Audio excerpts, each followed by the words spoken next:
Hello everybody, welcome back to the HardReset.Info channel. In today's video, I'll show you how to fix speaker not working on your VIVO Y31 5G.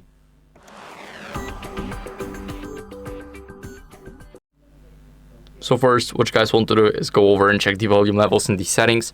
We're gonna go over and simply go to the settings now. We are in the settings already, and what are we gonna do is we're gonna scroll until we see the sounds and vibration.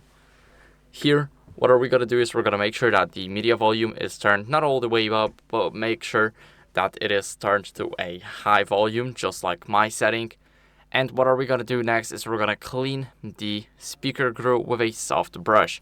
So this is very important because we want to make sure that there's nothing stuffed in the grill.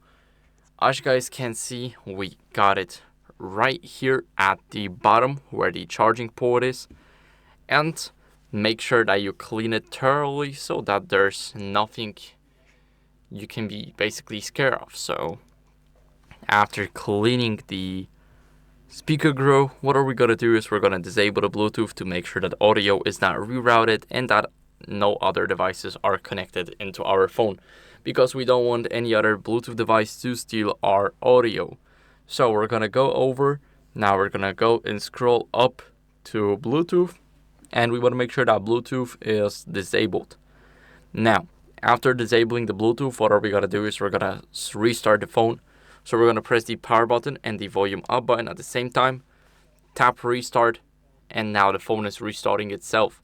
So, I'll see you guys in a second once it's done. Now, after the restart, what you guys want to do, if it's still not working, go over and update your software. So we're gonna go over into the settings, but first let's wait for the phone to load everything up. Let's open up the settings app, and here we're gonna scroll down until we see system update. We're gonna tap on it, and as you guys can see, I am on the latest version. We can see it right here. But if you guys are not, then I recommend you updating it. It's very important to keep up with the latest version of the software, and that's basically it. So I hope this video was helpful. If it was, then leave a like, subscription, and a comment, and I'll see you in the next one. Bye.